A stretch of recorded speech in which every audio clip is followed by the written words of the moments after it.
Après une série de prestations mitigées contre des adversaires largement à leur portée, un 0-0 frustrant face au Soudan soudanais et un 2-0 laborieux contre le Togo, l'équipe du Sénégal se heurte à une problématique claire. Comment percer les blocs bas africains quand on empile les profils similaires au milieu de terrain?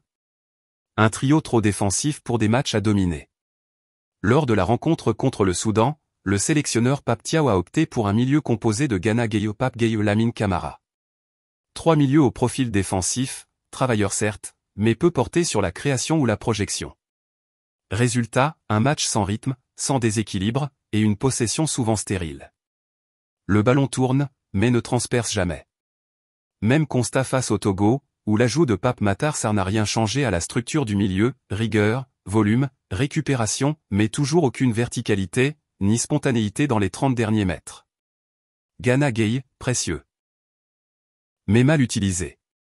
Idrissa Gana Gueye reste une valeur sûre.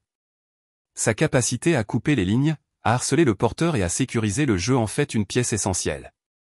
Mais lui demander d'orienter le jeu ou de casser des lignes offensivement, ce n'est pas son registre. Face à des adversaires repliés comme le Soudan, cela devient un handicap collectif, les circuits offensifs sont bloqués, et Gana se retrouve à jouer des passes latérales sans impact. Changer le schéma, de la densité à la verticalité. Contre l'Angleterre, densifier le milieu pouvait faire sens, il fallait rivaliser dans l'intensité et la densité. Mais face au Soudan ou à la RDC en septembre prochain, c'est un tout autre combat. Ces équipes cèdent volontairement le ballon et se regroupent en défense. Le Sénégal aura besoin de percussions, de jeu entre les lignes, de prise de risque. La solution?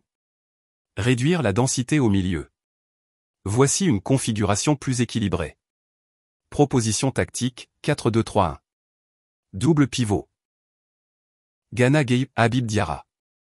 Gana reste dans son rôle naturel, ratisseur, équilibrateur. Habib Diarra, plus dynamique, apporte des courses vers l'avant et casse les lignes balles au pied. Numéro 10, Iliman Ndiaye. Son positionnement en 10 est essentiel, il offre la verticalité et la créativité qui manquent tant. Il élimine, joue dans les petits espaces, et peut percuter face à des blocs regroupés. Sur les ailes, des profils à vocation offensive comme Ismaïla Sarr et Nicolas Jackson. En pointe, Habib Diallo ou Boulaye pour fixer et attaquer les espaces. Avantage de ce schéma. Gana Gueye est utilisé à son plein potentiel sans qu'on lui impose des responsabilités offensives contre nature. L'équipe gagne en équilibre et en capacité à faire mal offensivement.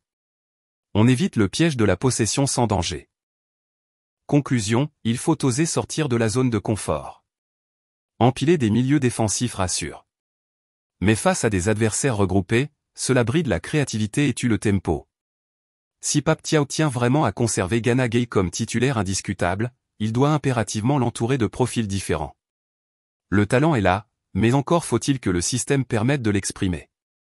Les prochains matchs seront décisifs non seulement pour la qualification, mais aussi pour la crédibilité du projet de jeu des Lions de la Teranga.